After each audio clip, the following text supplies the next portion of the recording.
Today's guest is a Hollywood and Broadway star who's now turned author with her new memoirs telling the touching story of her journey from little girl in Puerto Rico to EGOT-winning entertainment icon. Please welcome Rita Moreno.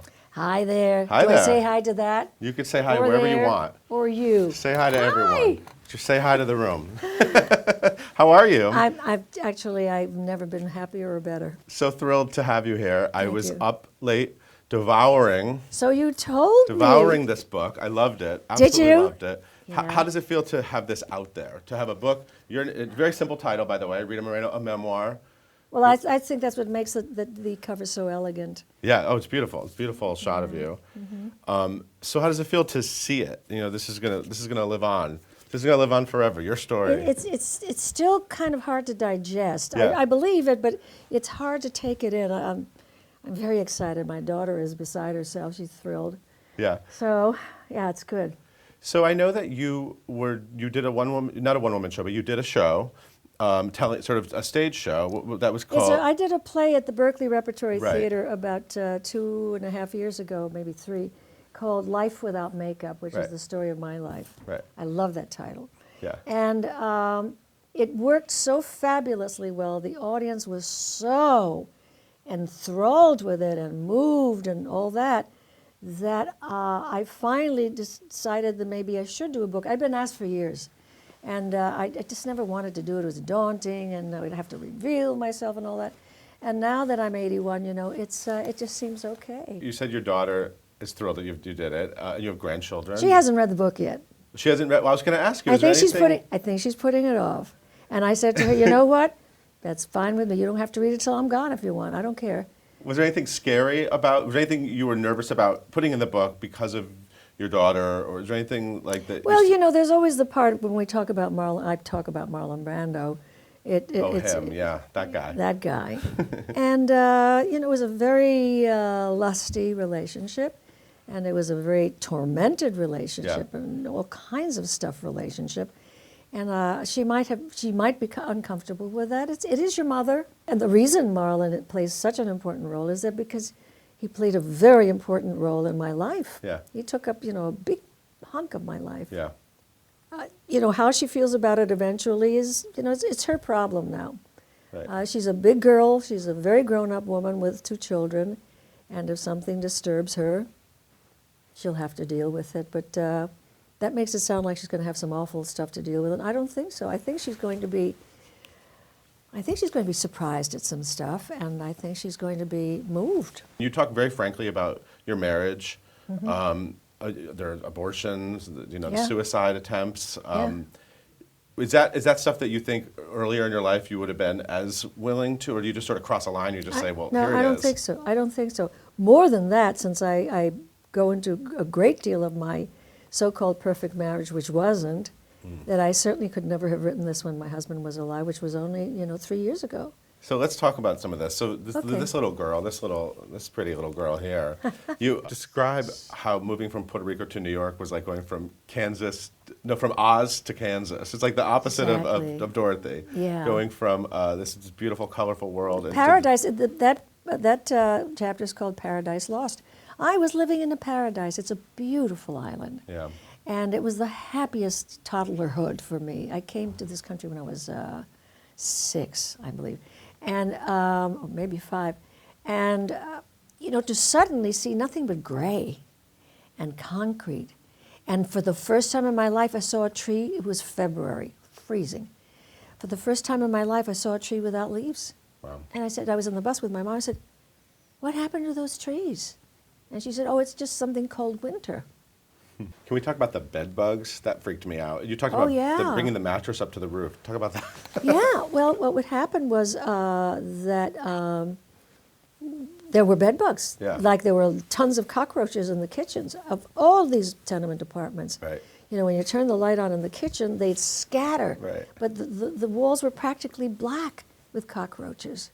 That somehow didn't bother me as much because I was used to insects in the island. Yeah.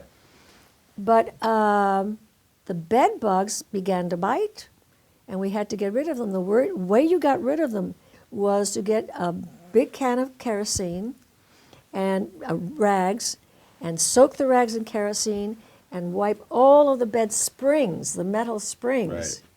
Then, with the help of somebody else in the apartment, and mostly we would pick with our hands, we'd pick them out. Well, now these companies charge all this money. They bring in these dogs to sniff out. You just have to drag it up to the roof of the tenement, kerosene. That's it. Pick it out with your hands. Get high. Yeah, you said you got inadvertently high from the. That's from the fumes of the nice. kerosene. Getting high with your mom on the Strong roof and the stuff. bed bugs. that was pretty terrifying. It's terrible. It's awful, but it's just you get used to things like that because that's what you learn to live with. There's a lot in this book about your relationship with your mom, who took you out of Puerto Rico when she was very young and started a new life in New York, left her husband and your brother. And my little baby brother, yeah. In Puerto Rico. There's a lot of funny things in there about, and of course you were Gugi Gomez in the Ritz, and you won a Tony Award for that. Well, that was my mother I was doing. Well, yeah, because you talked about the pronunciations. Her pronunciations, she said, she would say things like, in the summertime, she'd say, she'd say, for piss sake, you still have to do any work, let's go and have a nice swing at the bitch. And changing the shits on the bed and stuff like that. When I was older, I was so embarrassed. I said, can't you say beach? Can't you say sheets? She says, no, I can't. And I said, why? She said, because I got trouble with my bowels. And you used all of that, the great use in the Ritz. Absolutely. When I did that for Terrence McNally, he fell on the floor. He saw me do this character that I had invented at a party at Jimmy Coco's house when I was doing Red Hot Lovers with Jimmy. Right. Jimmy said, you've got to do that crazy character you do. So I sang Everything's Coming Up Roses. I had a ding about you, baby. And when we're doing the Ritz, everybody was always coming to my dressing room and saying, do this like Googie. Recite this thing like Googie. Do the Star Spangled Banner. Oh, say, can you sing? You actually made your Broadway debut as a child in a play called Skydrift at the Belasco Theater, which It's Eli Wallach's first play. Yeah. Oh, was that his first play? Wow. His very first play. He's a young man. And so, how did you end up on that stage? How did you I get? I auditioned like everybody else did. And, So your mother was bringing you around to auditions? She'd take me around for auditions because, and by the way, she was not Mama Rose Right. in the least. But she knew what she knew what I wanted. I knew what I wanted from the time I danced for Grandpa, really, in Puerto Rico. Isn't that interesting? Yeah. Sometimes it's just in your genes. Yeah. And I auditioned for that and got it. And that we had never been in a theater in our lives, my mom and I. Wow. Until I was you 13. were starring in a show. I was 13 years old. Wow. And my mom certainly had never been in one. I had never been in a theater. I had no idea what a theater was. Right, right. And I love the story. You upset Lily Valenti, one of your co-stars. Shall I tell that one? Do we have time for that? Talk about the spaghetti. Okay, that's what I'm talking about. All right. So my mother in this play, Skydrift, was a Lily Valenti, a well-known character actress at the time. Very good, too. And the play is all about, it's 4 little one-acts of soldiers coming back from the war who had been killed and come back to their families, respective families, Jewish, Italian. We were the Italian family, to say one last goodbye. And so Lily and the family and I are eating on spaghetti on tables. So I saw that the audience was getting restive. And they were coughing a lot and wiggling around in their seats. And I just thought, maybe I better do something to help. I swear it. And I took one strand of spaghetti and slowly sucked it up into my mouth while she's going on about, I love you, you can't be dead, mio, mio, mio. All this is going on. And I'm like, and of course the audience, particularly in front, is starting to giggle and smile. Well, the curtain came down. I'm going to the wings. This hand grabs me, this cold, icy hand. She grabs me by my tiny little neck, and she says to me the following: if you ever do this again, I will hear about it, and I will find you, and I will kill you. I was so amazed. I had never seen anybody be that passionate. Well, in Puerto Rico, I did, but they never held me by the She neck. wasn't Puerto Rico. She was Polish. But they never held me by the neck in Puerto Rico. Wow, she was one pissed off woman. That's why you don't Can work you with. blame her? That's why you don't work with children and dogs, right? Children and animals. I really thought I was being helpful. You also entered into Hollywood with just as much sort of No experience. inexperience, yeah. None at all. I was a Spanish dancer, and I got to Hollywood. You know what's one of the interesting aspects of the book, I think, is that I come from the old Hollywood that no longer exists. Studio system. The studio system, they had what they call, MGM had stables. Right. And they called them stables. They were contract players, young people like Debbie Reynolds, who was there, and myself, Amanda Blake, Arlene Dahl, people like that who were being groomed for stardom. They'd put you in every picture they could, with little scene, one scene maybe, two scenes, and just start to groom you and introduce you to the public that way. In my case, I didn't do a lot of movies because they didn't know what to do with me. Well, played all sorts of Indian. You could play I Indian, played, Asian, I Arab. became the house ethnic. Right. So that meant that because I was Latina, I could absolutely, they thought, play a Polynesian girl, an East Indian girl, an Arabian girl. So I developed what I now call the universal ethnic accent. I thought, well, these are all foreign people. I don't know how they speak. No one seemed to care. Now, the thing about the studio system is that, one day you just, lost you were an MGM, you were in the MGM stable, and then one day they just dropped you. Gone. You ended up at Fox, but... I was heartbroken. Yeah, I mean, it was like Daddy had said. It's like, that's it. I don't want you anymore. Oh, Wow. boy, I was devastated. Wow. And after that, I went into, wherever I would be hired. And at that time, by the time I was being hired again, which took a while, it was TV. They were still doing a lot of Westerns, so guess what I played? Either Conchita Lolita, Why do you steal my people's gold? Junkie pig. Or I would be playing an American Indian girl, same accent. Or, at East Indian Girl, Father Knows Best, I played Shantini. I'll never forget that. I hated that show so much because everyone was so f***ing pure in it. You can say the F word on here, by the way. It's the internet. I guess Go I for just it. did. You have a lot of beautiful photographs in this book, obviously. Thank you. Beautiful woman. Great photographers, old Hollywood, right? Some, This is this Life magazine cover. Isn't that amazing? This actually That looks like my daughter, by the way. It's what? My daughter looks like that. Oh, really? Yeah, I've seen photos. Yeah. I've seen photos. Gorgeous. This actually, is this how you got? You'd been dropped at MGM and then you got Fox. The craziest things happen. How did you end up on the cover of this? This is wild. Life magazine was doing a big layout on the new television sitcoms with the 3-camera thing. It was a big deal. Desi Lou really started that. Right, I Love Lucy. And the pictures ended up on the editor's desk, and he said, "Who's that girl?" And the photographer said, "I have no idea. She was just in it. They just come in for one day and take pictures and leave." And the guy said, "Find out who she is. I'm interested." Why? Don't ask me. I never knew. They found me, and they asked me if I would be interested in doing a layout for Life. Does the Queen Mother squat to pee?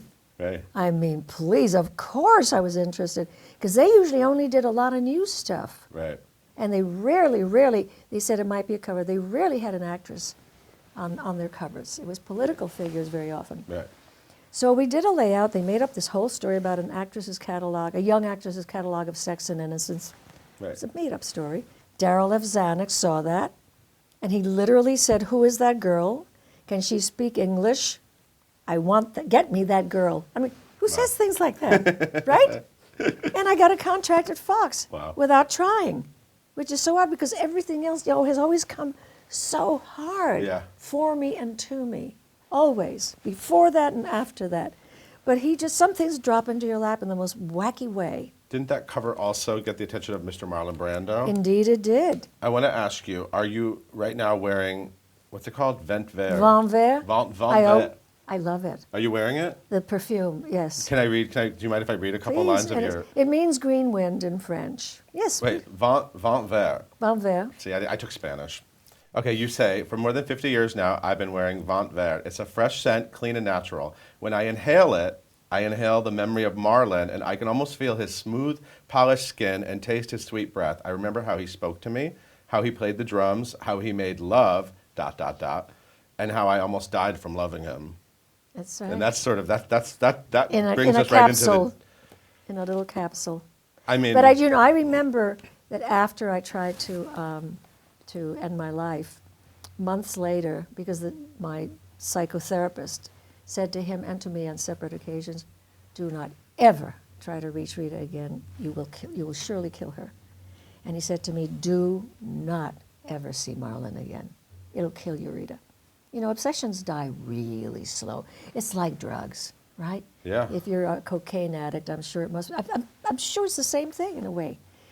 And I was in a department store months later, and oh God, it was 6 months later. I smelled it, and I burst into tears, just like that. Wow. And I looked around, thinking he was there somewhere. You say that, you describe how your body temperature just rise Oh from yeah, him. well, I mean, it was a very physical thing. I am by nature a sensuous person, Yeah. and I'm not even talking about sex. I mean, I love textures. Yeah. And I love smells and things like that. He was exactly like that as well. And so the two of us, just meshed in some very meaningful ways. But that was it scared me when that reaction happened to me in the department store. I remember it was Saks Fifth Avenue, and it was in the perfume area. And it reminded me that I was far from over. It was far from over for me. Still, after trying, knowing that being with him could really bring me to the edge of despair again. Isn't that interesting? But obsessions die hard. And I am one stubborn Puerto Rican boy.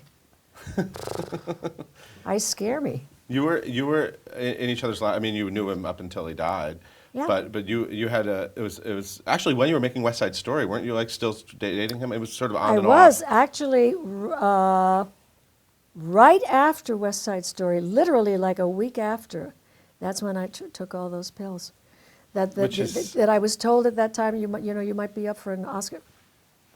I was in that kind of pain. Wow. Because I always try to make a point of this. It's important to me to make the point that it wasn't one of those attempted suicides where you see everybody crying at your funeral, especially the bad guy.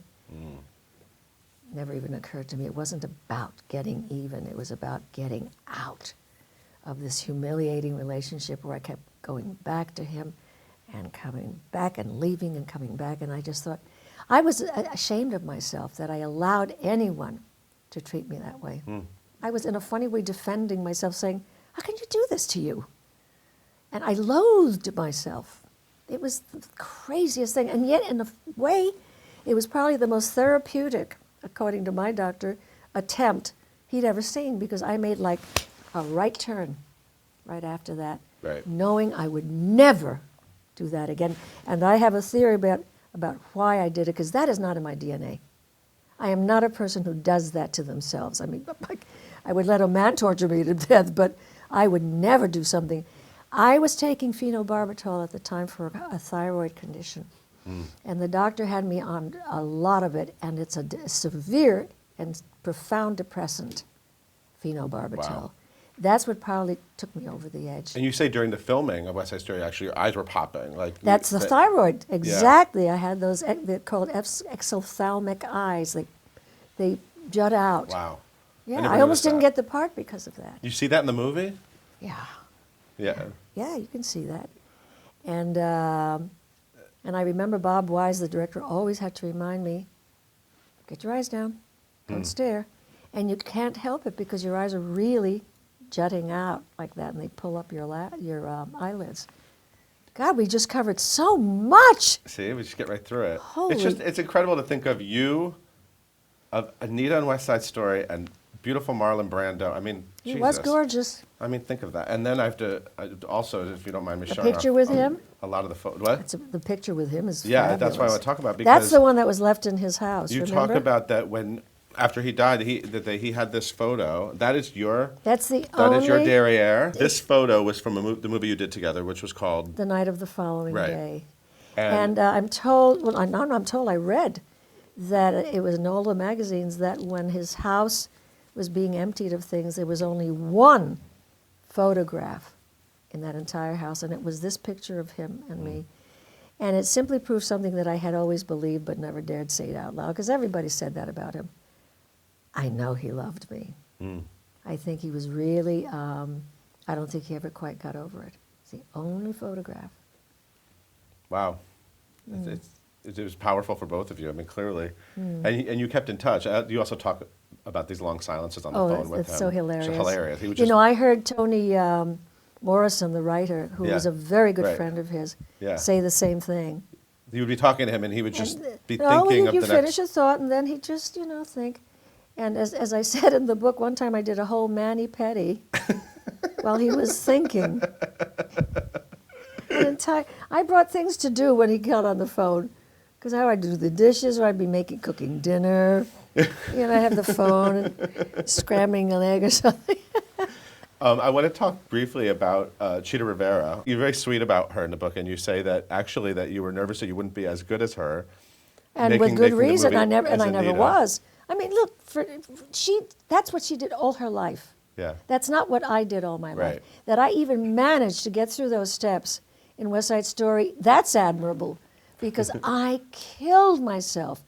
And Jerome Robbins was very, very hard on me. He wasn't cruel, because he was known to be a very cruel fellow. He wasn't cruel, but he was really hard on me. Just on the edge of mean. And I wanted so badly to do it. I wanted this part so badly. And why Chita never got into, I have no idea. I really don't know. But I can imagine what that must be like to originate something. Yeah. And not even have a chance at trying out for it, because I don't believe she did. And so I do try to be as gracious as I can. It has to be mentioned, because that's how it happened. Yeah. And I'm talking about my life, and if you're going to talk about your life, you've got to talk about your life. I right? remember when you went to see her show on Broadway, Dancer's Life. She was wonderful. We had photos. Somebody here reminded me that we took photos backstage, and you were very emotional. I was crying. Yeah, you were crying. I was crying because I was, for one thing, I've always admired her work. Yeah. I think she's brilliant. And with the dancing, forget about it. There's no comparison whatsoever.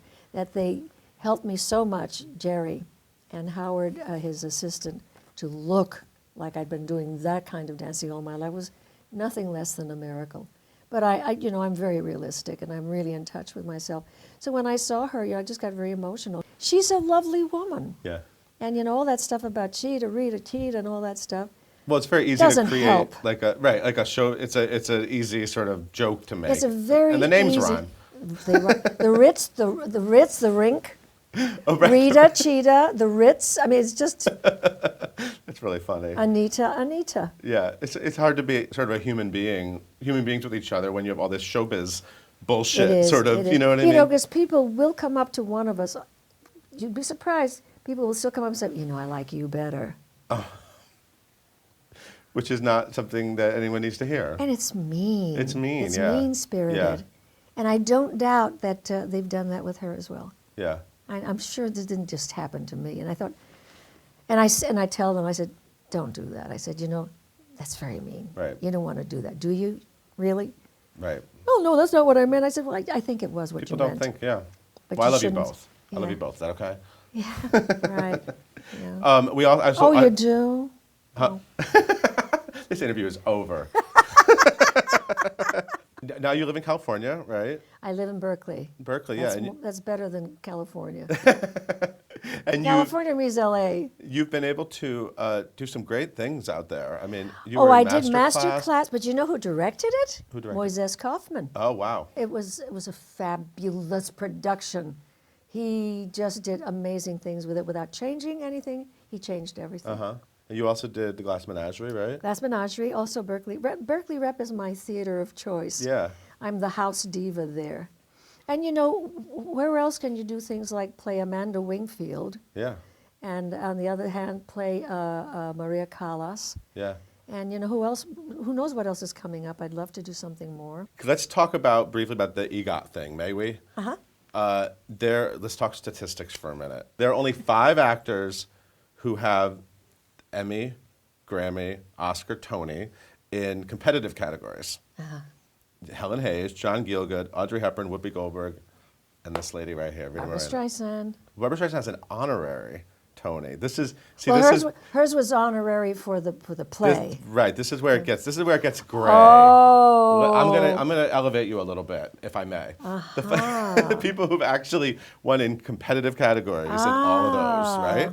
So. What was it honorary for? For being Barbra Streisand. Wow. People did she not get one for Funny Girl? Is that it? She didn't, right. Correct. Yeah. She should have. So they honored her after that. Well, yeah, but we're not talking should-haves. We're talking about people who won, and look at you. Well, all right. Now, did you watch any of that? Did you watch 30 Rock? 30 Rock did a lot about this. Oh, no. Because Tracy Morgan's character wanted to be an EGOT, so he actually had like a necklace that said EGOT. And it became like a big thing on there. So, so how special do you feel? Does this? I do. Yeah, I absolutely you should. do. One year, about maybe 3 years ago, Newsweek on the very last page of the magazine put who has the most talent. They were saying facetiously, and then they had all of the EGOT winners. Yeah. And when I found myself among them, I was absolutely thrilled to pieces. Are you kidding me? Of course. You also did it in the shortest amount of time, 16 years between. Is that true? To get Oh yeah. Boy, you're a homework person. I did my research.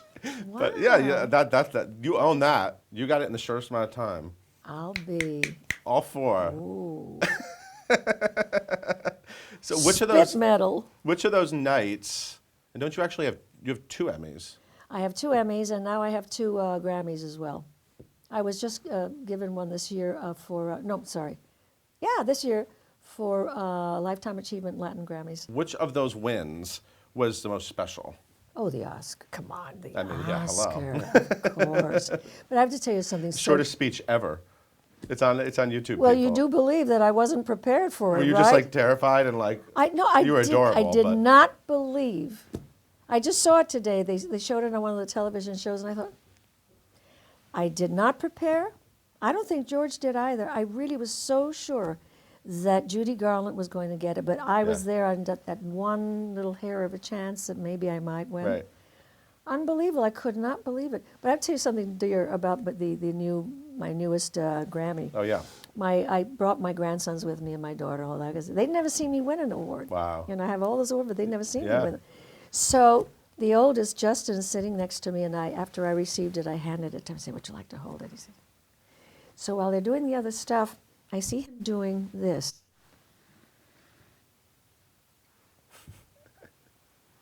I said, "What are you doing?" He said, "It's dusty." And it was. It had been sitting in some, old box or something. And it was covered in dust, and he's taking it off with his thumb.